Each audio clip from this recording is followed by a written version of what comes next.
Euromaxx highlights. And here's your host, Megan Lee. Hi, everyone, and welcome to our highlight show with the best picks of the week. Here's a look at what's coming up. Perfect shot, filmmaker Andi Jansen and his amazing surfer videos. Healthy lifestyle, British chef Jamie Oliver promotes superfoods. And moving song, German singer-songwriter Alex Diehl creates a hit peace anthem. German videographer Andi Jansen has chosen to pursue a career that makes quite a splash, literally. He films surfers, and while his job may seem glamorous, it is quite demanding. Not only does he have to keep in good shape, but he also has to negotiate high waves and strong winds. But the results are pretty amazing.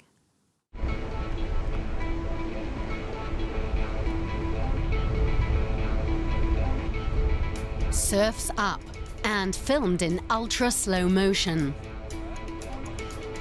This footage was shot off the west coast of Ireland by this man, Andi Jansen. The filmmaker has been here for 2 weeks to capture images of surfers tackling waves of the larger variety. It's always important for me to get sunny shots, and shots that are spontaneous are usually the best ones, plus surf spray.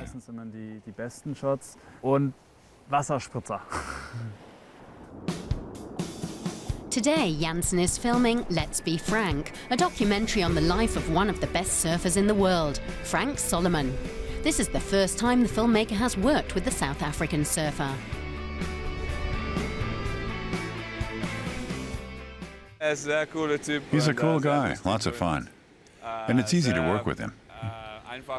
He's a real pro, and everything is really well organized. Can you turn a bit in that direction?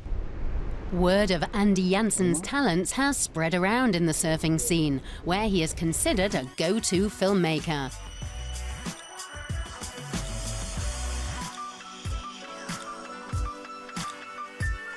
At 27, he's constantly in demand as both a director and cameraman. Jansen has also worked with windsurfing legend extraordinaire Robbie Nash. I really enjoy the energy and dynamism of surfing. And especially being out in the fresh air, that's great. And the people are fantastically upbeat. Andi Jansen's speciality is one of the toughest in filmmaking. He often risks his life in the course of a day's work. Towering waves and winds up to gale force 10 are routine. He also has to make sure his equipment is up for the job. Much of his work also consists of waiting. It's really only a fraction of the day. The wave comes, in 3 hours you've maybe 2 or 3 good waves, and you have to film them perfectly. You can't change batteries, polish the lens, or anything else. You have to be spot on.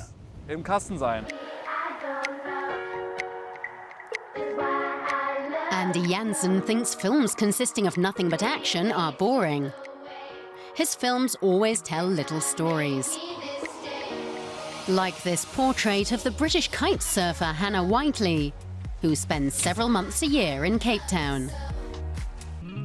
Andi Jansen grew up in a harbour town in northern Germany, but now lives in Berlin. His training at a publishing house led to his first contacts to the world of surfing. Soon he was hired for film shoots and later commissioned to make promotional videos. When I was about 8, quite young, there were quite a few feature films shot in the town where I lived.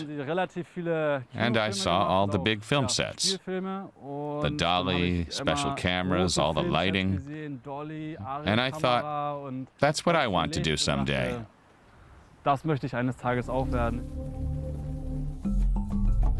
Jansen made his first full-length film in 2014, a documentary about Madagascar. He had visited the country on vacation and felt impelled to make a film about it. He spent 2 months living on the island while filming it. Andi Jansen often finds inspiration for his images when he's with his friends. He says his best ideas come up during conversation. One commission often leads to the next, so he works for months at a time. He says he has little time left for himself. In my free time, I work on my own things. For example, I build cameras, or underwater casings, or I'm over the stove cooking, or I hang out with friends. I don't do much partying, even though I live in Berlin. Despite the stress, making his living with films is his dream come true. He'll be shooting in Ireland for another 2 weeks, and then it's off to Hawaii for his next project. Not a bad job. All right, well, Afghan model Zora Esmaili and her family were forced to leave Afghanistan in the late 1990s. When Zora decided to pursue a modeling career, her family discouraged it based on their religious beliefs, but that didn't stop her. Last year, she wrote a book about her experiences, roughly translated as My New Freedom. Well, we met up with her to hear more of her personal story.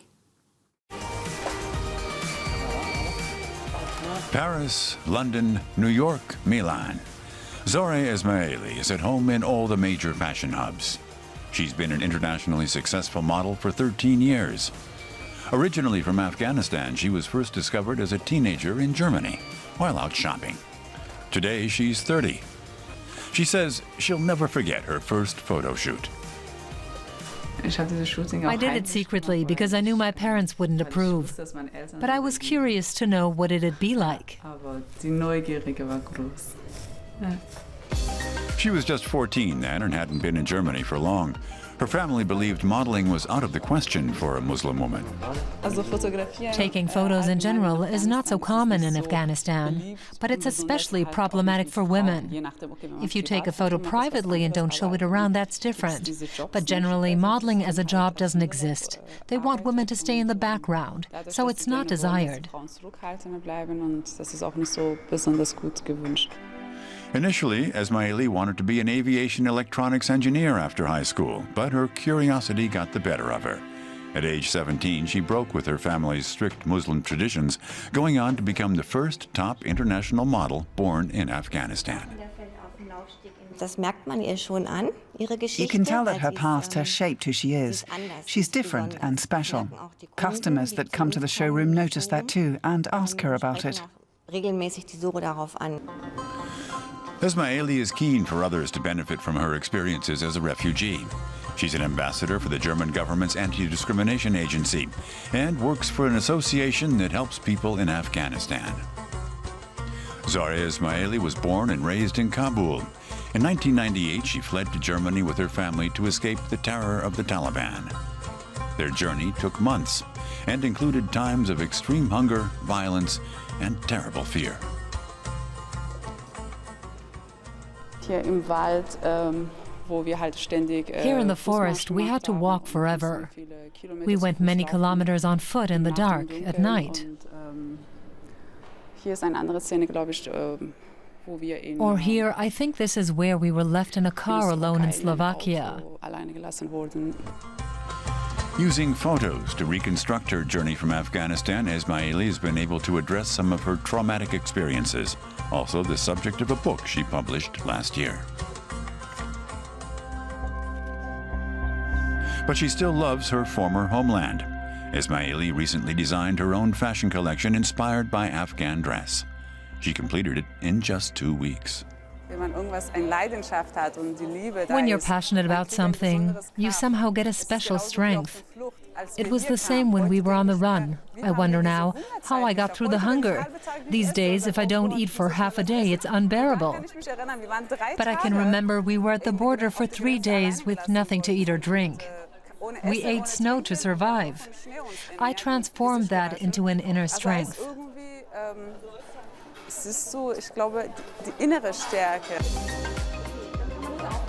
Even though she's well used to coasting down the runway, when it comes to presenting her own collection of designs, she suddenly feels very nervous. I've left some of the things in traditional form from Afghanistan so that people can see the difference. This waistcoat is an original from Afghanistan, but some of the women's dresses I've converted to a European style.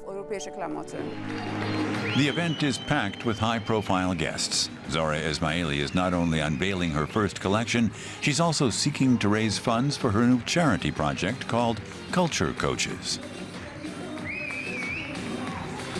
The project appoints visitors to help refugees settle into German society and its ways, while at the same time introducing Germans to the culture of the refugees' home countries. Zora's goal of raising 40,000 euros is reached before the event is even over. Once more, Zora Ismaili has taken a big risk, and again, it's paid off. The British chef Jamie Oliver made a name for himself at the end of the 1990s when he was discovered in a documentary. And after that, it was a steady rise to the top.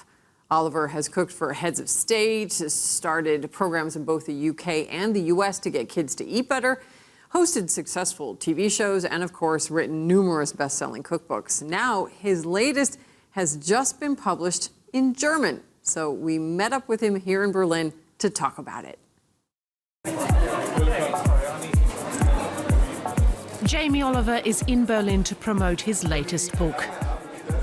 During the last 2 decades, the British chef has influenced cooking like no one else.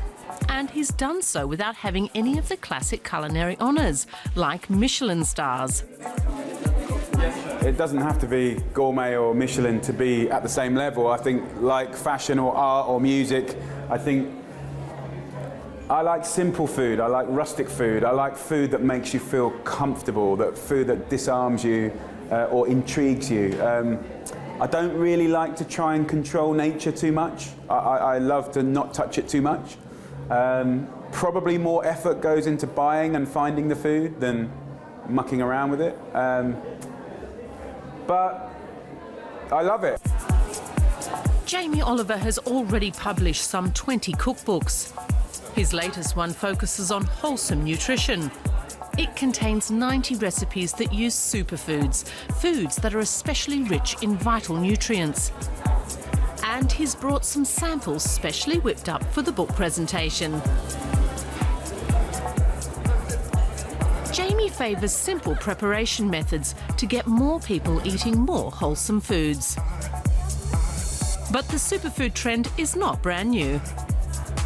Superfoods have been around for, 5-10 years, but no one communicates food like I do in 110 countries around the world on 220 platforms. So, you could say I'm jumping on a bandwagon. Well, I don't follow anyone, honestly. My inspiration is driven by the public and my experiences. But also, it's kind of also confirmation of saying, well done, guys, because I wouldn't have done it without the people that have done it for the last 5 or 10 years. And so if I am jumping on the bandwagon, I'm very proud to, and good on them. And hopefully we can get their beliefs and their values to millions more people. Jamie Oliver turned 40 this year. He can look back on an unparalleled career. Born in the county of Essex in England, he learned to cook at his father's pub. He became known to the public in 1999 through his cooking show, The Naked Chef. Jamie's easygoing manner and loose tongue made it a complete contrast to traditional cooking shows. His cookbook, also titled The Naked Chef, became an instant bestseller the world over. I say like David Bellamy, I'm the wolf, shove it all in there, you know? What happened 17 years ago was not normal. The Naked Chef, when it kicked off, even in Germany, was crazy.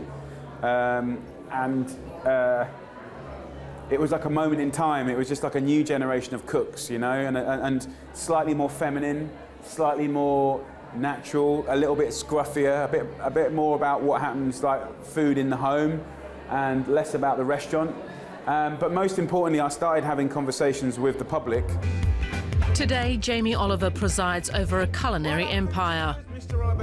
Along with his many television programs, he has several YouTube channels with almost 2 million subscribers. Magazines, kitchen utensils and restaurants all bear his name. Jamie presents himself as the approachable celebrity chef. For his 40th birthday, his staff staged a parade in London. Jamie Oliver has made cooking more accessible to the masses. Cooking used to have a frumpy image. I think Jamie Oliver contributed a lot to making cooking seem young and hip, something that's fun. And so people really felt like buying a cookbook again. And his program drew a lot of young people to cooking. He also fights for more wholesome school lunches. I think he's made a great contribution to that, and that's important. A father of 4, Oliver regards himself as an ambassador for good nutrition. In 2005, he launched a campaign called Feed Me Better, advocating better school lunches. Now he's also campaigning against excessive sugar in our diet. The world's changed quite a lot in 40 years. You know, the way you're marketed to, the options you have, the price, the things that are right in front of you. Everything that's right in front of you, 9 times out of 10, 9.5 times out of 10 are the wrong things that you need for your body. So, like, more than ever, I believe it's a child's human right to learn how to cook and to grow in school, even in Germany. When the British cook appears in public, he's celebrated like a pop star. Jamie Oliver, a star chef without any Michelin stars, but with plenty of vision. Moving on now to the Sound of Europe, which is a series of events that is staged in a rather unusual location, the German Finance Ministry. The aim of the project is to show that the Eurozone is far more than just a currency union. Each event showcases the musical heritage of a member state. Well, this week, it was the turn of the Grand Duchy of Luxembourg, which currently holds the EU's rotating presidency. So let's hear what this small country had on offer in the way of music. It was an event probably unprecedented in the history of the German Finance Ministry. A procession through the corridors of power to open the Sound of Luxembourg. Artist-musician Catherine Laurent is playing a traditional song from her native country.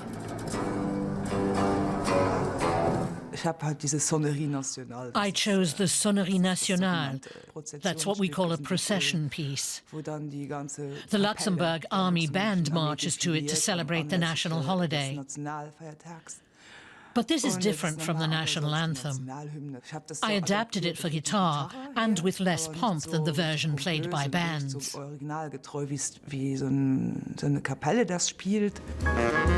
The Sound of Luxembourg in this case is an upbeat one. The country presents the cream of its jazz scene with acts including the Maxime Bender Quartet and the Jeff Hare Corporation.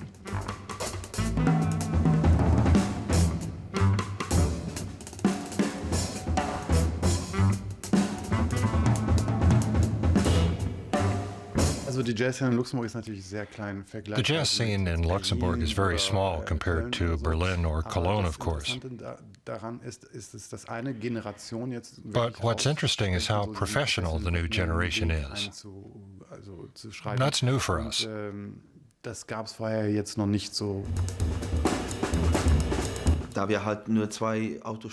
We're just a 2-hour car drive from Brussels, Cologne and the Netherlands, and just 2 hours by train from Paris. And most students go abroad to study. The good thing is, most do come back and become established in Luxembourg. There are a good handful who have reached a really high level of skill and ability. Luxembourg presents some of its very best musicians, like the contemporary classical sounds of the ensemble Noise Watchers Unlimited. The Sound of Europe also features panel discussions, this time again hosted by Peter Limborg, DW Director General. German Finance Minister Wolfgang Schäuble always attends. The special guest this year is his Luxembourgish counterpart, Pierre Gramenyat. Wolfgang Schäuble is an avid jazz fan. This is the kind of jazz that I really like. I didn't go looking for it. It reminds me of years gone by in my life.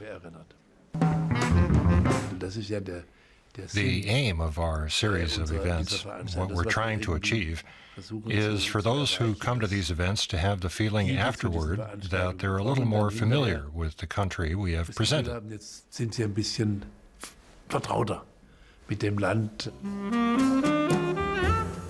The Duchy of Luxembourg is one of the smallest members of the European Union. It's home to under 600,000 people, almost 50% of them non-natives.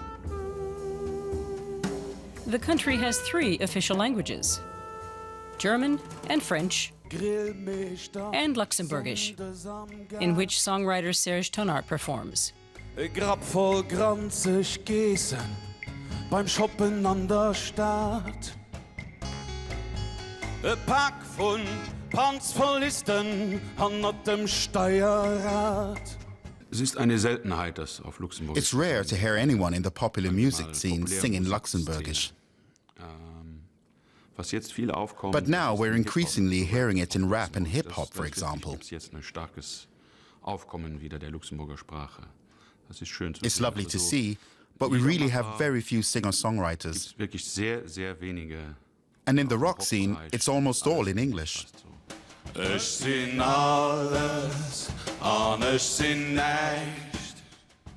Sound of Europe, a musical manifestation of diversity in unity. Next year, it will feature the Netherlands and Slovakia.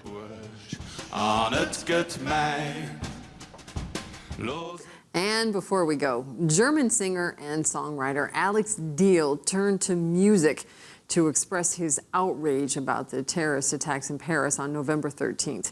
Then he posted his simple song on his Facebook page. In no time, it went viral. Well, he paid us a visit right here in the studio earlier this week. So we'll leave you now with his ode to peace.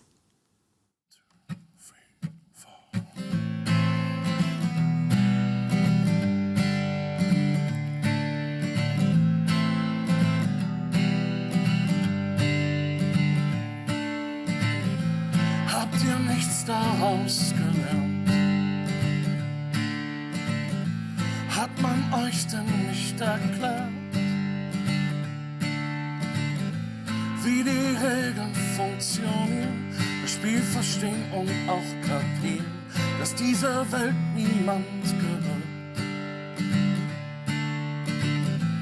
Ihr steht hier und wir stehen da.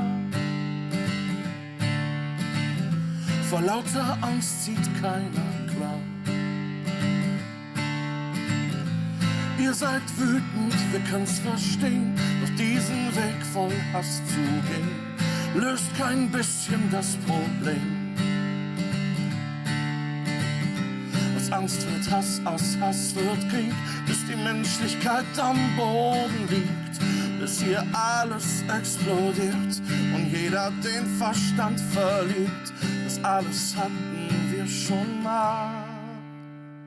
Und ich hab keine Lust, nur zuzusehen, bis alles hier in Flammen steht. Ich hab zu viel Angst, um still zu sein. Es ist nur ein Lied, doch ich sing's nicht allein. Denn wie John Lennon glaub ich daran. The world will live as one. Da, da, da, da.